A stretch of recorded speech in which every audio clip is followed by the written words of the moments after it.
Stemming von Rundstedt's drive into Belgium, Yank troops move up against heavy German counterattacks. All along the way, wrecked American equipment attests to the fury of the Nazi attempt to stall the Allied offensives toward Cologne and the Saar.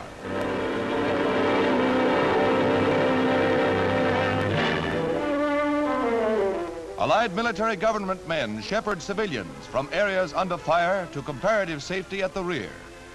Meanwhile, the front lines need vast quantities of ammunition and other supplies to stop von Rundstedt's drive through the dense forests and rocky hills of the Ardennes. To prevent infiltration by the Nazis, mines are placed in the wooded country along the roads.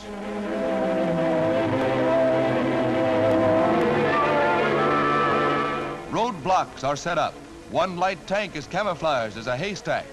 Troops scatter through the fields searching for Nazi paratroopers, drop behind our lines to disrupt communications. An abandoned parachute equipment container and a white snow cape are picked up. The Nazis tried every trick, even dressing their troops in captured American uniforms and sending them in jeeps to penetrate our lines.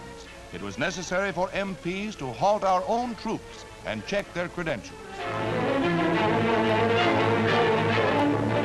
These and following scenes of the Allied fight to halt the German breakthrough on the Western Front were released by Signal Corps, Air Force, and official British newsreel sources.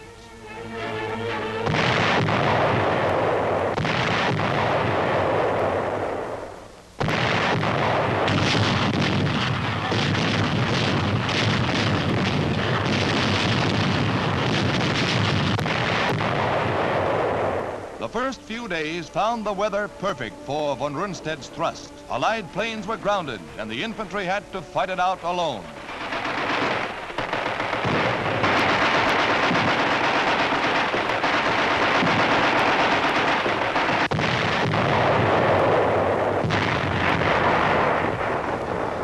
But as soon as the weather broke, the eagerly awaited air support arrived. The huge bombers roared over Nazi positions and dropped thousands of tons of bombs.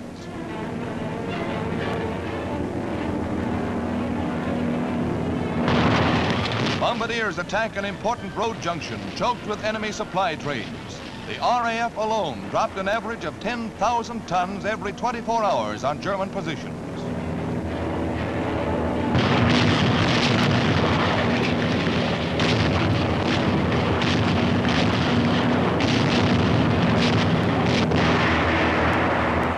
Patton's armor races madly to the relief of Bastogne, where parts of the 9th and 10th Armored Divisions and the 101st Airborne, tough paratroopers and glidermen, were surrounded by the enemy.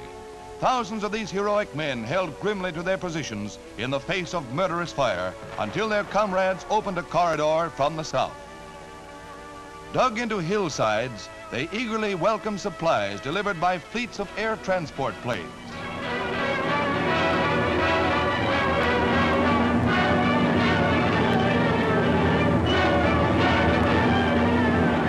"1,500 tons of supplies were parachuted to the besieged defenders.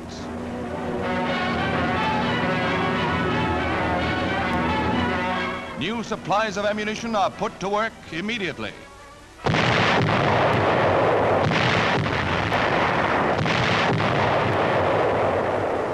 And now the Nazis begin to feel the renewed might of Bastogne's defenders. Enemy equipment is shattered and many prisoners are taken.